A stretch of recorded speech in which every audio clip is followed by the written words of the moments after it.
বাতৰি পঢ়িছো সমুজ্জ্বল ভৰদ্বাজে। এতিয়া প্ৰধান বাতৰিসমূহ হ'ল লোকসভা নিৰ্বাচনৰ চতুৰ্থ পৰ্যায়ত কালি প্ৰায় ৬৭.৭১% ভোটদাতাই গণতান্ত্ৰিক অধিকাৰ সাব্যস্ত কৰে। লোকসভা নিৰ্বাচনৰ পৰৱৰ্তী তিনিটা পৰ্যায়ৰ বাবে প্ৰচাৰ অভিযান পূৰ্ণ গতিত অব্যাহত আছে। বিহাৰৰ প্ৰাক্তন উপ মুখ্যমন্ত্ৰী তথা বিজেপিৰ জ্যেষ্ঠ নেতা সুশীল কুমাৰ মোদীৰ কালি নতুন দিল্লীত দেহাৱসান ঘটে। ভাৰতৰ ৰোহন বোপান্না আৰু অষ্ট্ৰেলিয়াৰ মেথিউ এবডেনৰ যুটিটো ইটালিয়ান অপেন টেনিছ প্ৰতিযোগিতাৰ পুৰুষৰ ডাবলছৰ প্ৰি কোৱাৰ্টাৰ ফাইনেলত প্ৰৱেশ কৰিছে আৰু গুজৰাট টাইটান্ছ IPL ক্ৰিকেট প্ৰতিযোগিতাৰ প্লে অফ পৰ্যায়ৰ দৌৰৰ পৰা বাহিৰ হৈছে।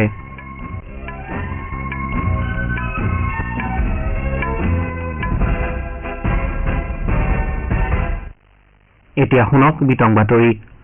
লোকসভা নিৰ্বাচনৰ চতুৰ্থ পৰ্যায়ত কালি প্ৰায় ৬৭.৭১% ভোটদাতাই গণতান্ত্ৰিক অধিকাৰ সাব্যস্ত কৰে।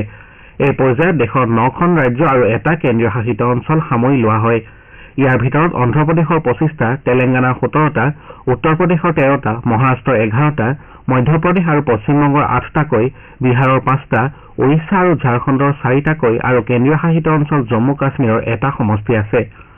নিৰ্বাচন আয়োগে প্ৰকাশ কৰা তথ্য অনুসৰি চতুৰ্থ পৰ্যায়ত বিহাৰত 57.02, জম্মু কাশ্মীৰত 37.98, ঝাৰখণ্ডত 65.31, মধ্যপ্ৰদেশত 70.98, মহাৰাষ্ট্ৰত 59.64, ওড়িশাত 73.97, তেলেংগানাত 64.93, উত্তৰ প্ৰদেশত 58.05, পশ্চিমবংগত 78.44% ভোটদান হয়।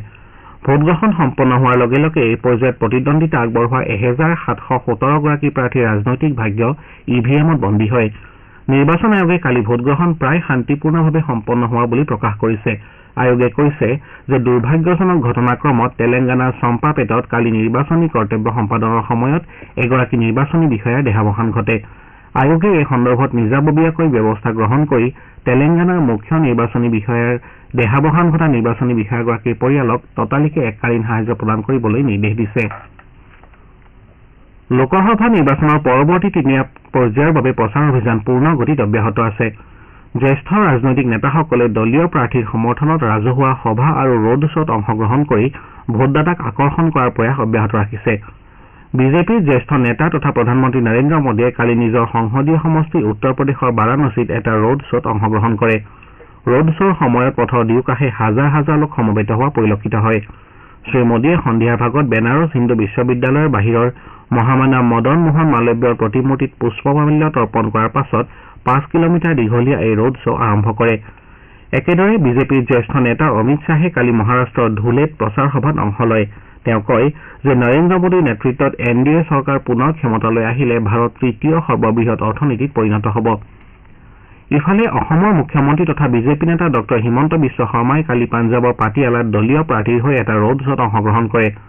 ডক্টৰ শৰ্মাই কংগ্ৰেছ আৰু আম আদমী পাৰ্টীৰ বুজাবুজিয়ে পঞ্জাৱক সম্পূৰ্ণৰূপে ধ্বংস কৰিলে আৰু প্ৰগতিশীল পাঞ্জাৱৰ বাবে এতিয়া বিজেপিয়ে একমাত্ৰ বিকল্প বুলি মন্তব্য কৰে। আনহাতে কংগ্ৰেছৰ প্ৰাক্তন সভাপতি ৰাহুল গান্ধীয়ে ভগ্নী তথা কংগ্ৰেছৰ সাধাৰণ সম্পাদক প্ৰিয়ংকা গান্ধী বদ্ৰাৰ সৈতে কালি ৰায়বেৰেলীত প্ৰচাৰ চলায়। শ্ৰীগান্ধীয়ে কয় যে কংগ্ৰেছ দল ক্ষমতালৈ আহিলে দলে কৃষকসকলৰ ঋণ মাফ কৰিব।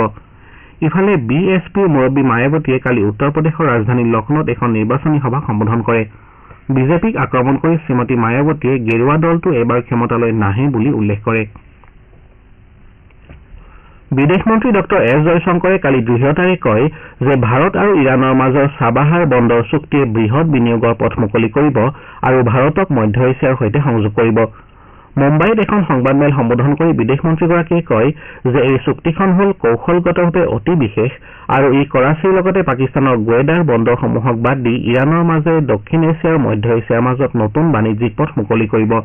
তেওঁ লগতে কয় যে ইয়াৰ দ্বাৰা ব্যৱসায়িক সম্প্ৰদায়ে স্পৰ্শকাতৰ আৰু ব্যস্ত পাৰস্য উপসাগৰ আৰু হৰমুজ প্ৰণালীৰ সলনি সৰবৰাহৰ বিকল্প পথৰ অন্বেষণ কৰিবলৈ নতুন অৰ্থনৈতিক সুযোগ লাভ কৰিব। বিজেপিৰ জ্যেষ্ঠ নেতা তথা কেন্দ্ৰীয় বিত্তমন্ত্ৰী নিৰ্মলা সীতাৰমণে কৈছে যে NDA চৰকাৰৰ বিত্তীয় ব্যৱস্থাপনা UPAৰ তুলনাত যথেষ্ট ভাল আৰু কোভিড মহামাৰীৰ প্ৰত্যাহ্বানৰ সময়ত সাহায্য অভিযানৰ বাবে পৰ্যাপ্ত সম্পদ ব্যৱহাৰ কৰা হৈছিল। কেন্দ্ৰীয় মন্ত্ৰীগৰাকীয়ে কালি সামাজিক মাধ্যমযোগে এইদৰে প্ৰকাশ কৰে। কংগ্ৰেছক সমালোচনা কৰি শ্ৰীমতী সীতাৰমণে দলটোৱে ইস্তাহাৰত প্ৰকাশ কৰা ডাঙৰ ডাঙৰ প্ৰতিশ্ৰুতিসমূহ পূৰণৰ বাবে কি পৰিকল্পনা গ্ৰহণ কৰিছে বুলি প্ৰশ্ন উত্থাপন কৰে। দলটোৱে প্ৰস্তাৱিত আঁচনিসমূহৰ বাবদ কিমান ব্যয় হ'ব সেয়া গণনা কৰিছে নে নাই সেই বিষয়েও জানিব বিচাৰে। শ্ৰোতাসকলে বাতৰি শুনিছে আকাশবাণীৰ পৰা। বিহাৰৰ প্ৰাক্তন উপ মুখ্যমন্ত্ৰী তথা বিজেপিৰ জ্যেষ্ঠ নেতা সুশীল কুমাৰ মোদীৰ কালি নতুন দিল্লীৰ অখিল ভাৰতীয় আয়ুৰ্বিজ্ঞান প্ৰতিষ্ঠানত দেহাৱসান ঘটে। বিজেপিৰ জ্যেষ্ঠ নেতাসকলে সুশীল কুমাৰ মোদীৰ বিয়োগত গভীৰ শোক প্ৰকাশ কৰিছে। প্ৰধানমন্ত্ৰী নৰেন্দ্ৰ মোদীয়ে এটা শোকবাৰ্তাত কয় যে সুশীল কুমাৰ মোদীয়ে বিহাৰত বিজেপিৰ উত্থান আৰু সাফল্যত অমূল্য অৱদান আগবঢ়াই থৈ গৈছে।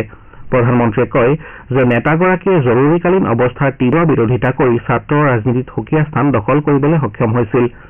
ৰাজনীতিৰ সৈতে জড়িত বিষয়সমূহৰ ক্ষেত্ৰত প্ৰয়াত সুশীল কুমাৰ মোদীৰ গভীৰ জ্ঞান আছে বুলি শ্ৰীমোদীয়ে উল্লেখ কৰে। তেওঁ কয় যে নেতাগৰাকীয়ে প্ৰশাসক হিচাপে ভালেমান উল্লেখনীয় কাম কৰি থৈ গৈছে আৰু GST বিধেয়ক গ্ৰহণ কৰাৰ ক্ষেত্ৰত তেওঁৰ সক্ৰিয় ভূমিকাৰ কথা সদায় স্মৰণ কৰা হ'ব। বিজেপিৰ জ্যেষ্ঠ নেতা তথা কেন্দ্ৰীয় মন্ত্ৰী অমিত শ্বাহে তেওঁৰ শোকবাৰ্তাত কয় যে সুশীল কুমাৰ মোদীৰ বিয়োগত বিহাৰে চিৰকালৰ বাবে এগৰাকী মহান নেতাক হেৰুৱালে। শ্ৰীশ্বাহে কয় যে প্ৰয়াত নেতাগৰাকীৰ ৰাজনীতি দুখীয়া আৰু পিছপৰা শ্ৰেণীৰ লোকৰ স্বাৰ্থৰ প্ৰতি উৎসৰ্গিত আছিল। সুশীল কুমাৰ মোদীৰ বিয়োগত বিহাৰৰ ৰাজনীতিত সৃষ্টি হোৱা শূন্যতা বহুদিনলৈ পূৰণ কৰিব পৰা নাযাব বুলি কেন্দ্ৰীয় মন্ত্ৰীগৰাকীয়ে মন্তব্য কৰে। ৰাষ্ট্ৰীয় পৰীক্ষণ সংস্থা NTA কাইলৈৰ পৰা অহা 18 মেলৈ স্নাতক পৰ্যায়ৰ বাবে চলিত বৰ্ষৰ উমৈহতীয়া বিশ্ববিদ্যালয় প্ৰৱেশ পৰীক্ষা CUET UG অনুষ্ঠিত কৰিব। ভাৰতৰ বাহিৰৰ 26খন চহৰকে ধৰি দেশৰ 379খন চহৰত এই পৰীক্ষা অনুষ্ঠিত হ'ব। পৰীক্ষাৰ্থীসকলৰ এডমিট কাৰ্ড CUET-ugl@nta.ac.in ৱেবছাইটত মুকলি কৰা হৈছে বুলি সংস্থাই এক বিবৃতিযোগে জানিবলৈ দিছে। পৰীক্ষাৰ্থীসকলে তেওঁলোকৰ আবেদন পত্ৰ নম্বৰ আৰু জন্ম তাৰিখ ব্যৱহাৰ কৰি ৱেবছাইটৰ পৰা এডমিট কাৰ্ড ডাউনলোড কৰিব পাৰিব। পৰীক্ষা সন্দৰ্ভত শেহতীয়া তথ্যৰ বাবে পৰীক্ষাৰ্থীসকলক নিয়মীয়াকৈ সংস্থাৰ ৱেবছাইট www.nta.ac.in আৰু CUET-ug@nta.ac.in চাবলৈ পৰামৰ্শ দিয়া হৈছে। ভাৰতৰ ৰোহন বোপান্না আৰু অষ্ট্ৰেলিয়াৰ মেথিউ এবডেনৰ যুটিটো ইটালিয়ান অপেন টেনিছ প্ৰতিযোগিতাৰ পুৰুষৰ ডাবলছৰ প্ৰি কোৱাৰ্টাৰ ফাইনেলত প্ৰৱেশ কৰিছে। বোপান্না আৰু এবডেনৰ যুটিটোৱে কালি প্ৰতিযোগিতাৰ এখন খেলত ইটালীৰ ফ্ৰান্সেস্কো পাছাৰো আৰু মাটেও অৰ্নাল্ডিক 6-2, 6-2 পোনপটীয়া ছেটত পৰাস্ত কৰে। দ্বিতীয় বাছনিপ্ৰাপ্ত বোপান্না আৰু এবডেনৰ যুটিটো আজি প্ৰি কোৱাৰ্টাৰ ফাইনেলত ইটালীৰ চিমন বলেলি আৰু এণ্ড্ৰিয়া ৱাৱাছাৰিৰ সন্মুখীন হ'ব। গুজৰাট টাইটান্ছ আৰু কলকাতা নাইট ৰাইডাৰ্ছৰ মাজত কালি আহমেদাবাদৰ নৰেন্দ্ৰ মোদী ষ্টেডিয়ামত হ'বলগীয়া IPL ক্ৰিকেট প্ৰতিযোগিতাৰ খেলখন বৰষুণৰ বাবে এটাও বল নেখেলাকৈ পৰিত্যক্ত ঘোষণা কৰাত গুজৰাট দলটো প্ৰতিযোগিতাৰ প্লে-অফ পৰ্যায়ৰ দৌৰৰ পৰা বাহিৰ হৈছে। খেলখন পৰিত্যক্ত ঘোষণা কৰাত কলকাতা আৰু গুজৰাট উভয় দলে 1 পইণ্টকৈ লাভ কৰে। ফলত প্ৰতিযোগিতাৰ পইণ্ট তালিকাৰ শীৰ্ষ দুটা দলৰ মাজত ইতিমধ্যে প্লে-অফ পৰ্যায়ত প্ৰৱেশ কৰা কলকাতা নাইট ৰাইডাৰ্ছৰ স্থান নিশ্চিত হৈ পৰে। প্ৰতিযোগিতাত আজি দিল্লীৰ অৰুণ জেটলী ষ্টেডিয়ামত হ'বলগীয়া এখন খেলত লক্ষ্ণৌ ছুপাৰ জায়েণ্টছ দিল্লী কেপিটেলছৰ সন্মুখীন হ'ব। খেলখন সন্ধিয়া 7:30 বজাত আৰম্ভ হ'ব। ভাৰতীয় বক্সাৰসকলে কাজাখস্তানৰ আস্তানাত অনুষ্ঠিত চলিত বৰ্ষৰ এলৰ্ডা কাপ প্ৰতিযোগিতাৰ উদ্বোধনী দিনটোত জয়েৰে অভিযান আৰম্ভ কৰিছে। মহিলাৰ 52 কিলোগ্ৰাম ওজন শাখাত বৰ্তমানৰ বিশ্ব চেম্পিয়ন নিখাত জাৰিনে আয়োজক দেশৰ ৰাণখীবাৰ্ডি ঝানচায়াক 5-0 গেমত পৰাস্ত কৰি পৰৱৰ্তী ৰাউণ্ডলৈ অগ্ৰসৰ হয়। ইপিনে মহিলাৰ 48 কিলোগ্ৰাম ওজন শাখাত ভাৰতৰ মীনাক্ষীয়ে কাজাখস্তানৰ গাছিমোভা ৰক্সানাৰ বিৰুদ্ধে 4-1 গেমত বিজয় সাব্যস্ত কৰে। আন এগৰাকী ভাৰতীয় খেলুৱৈ অনামিকাই মহিলাৰ 50 কিলোগ্ৰাম ওজন শাখাত ঝুমাবায়েভা আৰাইলিমক পৰাস্ত কৰে। বাতৰি শেষ কৰাৰ পূৰ্বে ঘাই বাতৰিকেইটা পুনৰ পঢ়ি দিছো। লোকসভা নিৰ্বাচনৰ চতুৰ্থ পৰ্যায়ত কালি প্ৰায় 67.71% ভোটদাতাই গণতান্ত্ৰিক অধিকাৰ সাব্যস্ত কৰে। লোকসভা নিৰ্বাচনৰ পৰৱৰ্তী তিনিটা পৰ্যায়ৰ বাবে প্ৰচাৰ অভিযান পূৰ্ণ গতিত অব্যাহত আছে। বিহাৰৰ প্ৰাক্তন উপ মুখ্যমন্ত্ৰী তথা বিজেপিৰ জ্যেষ্ঠ নেতা সুশীল কুমাৰ মোদীৰ কালি নতুন দিল্লীত দেহাৱসান ঘটে। ভাৰতৰ ৰোহন বোপান্না আৰু অষ্ট্ৰেলিয়াৰ মেথিউ এবডেনৰ যুটিটো ইটালিয়ান অপেন টেনিছ প্ৰতিযোগিতাৰ পুৰুষৰ ডাবলছৰ প্ৰি কোৱাৰ্টাৰ ফাইনেলত প্ৰৱেশ কৰিছে আৰু গুজৰাট টাইটান্ছ IPL ক্ৰিকেট প্ৰতিযোগিতাৰ প্লে-অফ পৰ্যায়ৰ দৌৰৰ পৰা বাহিৰ হৈছে। আমাৰ এতিয়াৰ বাতৰি ইমানতে অন্ত পৰিল। নমস্কাৰ।